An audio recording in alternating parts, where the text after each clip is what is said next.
লক্ষ্যে যে পরিচ্ছন্নতা কার্যক্রম, সেই পরিচ্ছন্নতা কার্যক্রমে আমাদের এখানে আমরা উপস্থিত আছে আমাদের ব্রেকের সম্মানিত কর্মকর্তাবৃন্দ উপস্থিত আছে, যারা এই দায়িত্ব পালন করার জন্য আমাদের মাঝে এগিয়ে এসেছে, স্বেচ্ছাসেবী সংগঠন রেড ক্রিসেন্ট সোসাইটির সদস্যবৃন্দ এবং আগামীতে আমাদের পৌরসভার পরিচ্ছন্নতা কর্মী সহ সাধারণ অনেক স্টুডেন্টরাই কিন্তু সাধারণ জনগণ, স্টুডেন্ট এবং বিভিন্ন পর্যায়ের সাংগঠনিক নেতৃবৃন্দ কিন্তু এতে অংশগ্রহণ করবে।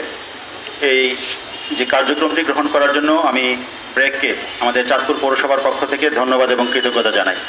এই কার্যক্রমের সাথে যারা সংশ্লিষ্ট হয়ে এই কাজে এগিয়ে এসেছেন, বিশেষ করে যারা যে সকল কর্মকর্তা এই দায়িত্ব পালন করবেন, আমি ওনাদেরকে ধন্যবাদ এবং কৃতজ্ঞতা জানাই এবং ওনাদের এই কর্মসূচিটি যেন সফলভাবে আমাদের প্রত্যেকটি ওয়ার্ডে পরিচ্ছন্নতা কার্যক্রমের পাশাপাশি আমি চাই যে মানুষের মধ্যে এই পরিচ্ছন্নতার বিষয়টি বা সচেতনতার বিষয়টি যেন ওনারা গড়ে তুলতে পারেন, এই বিষয়ে যেন ওনারা মনোযোগ দেন।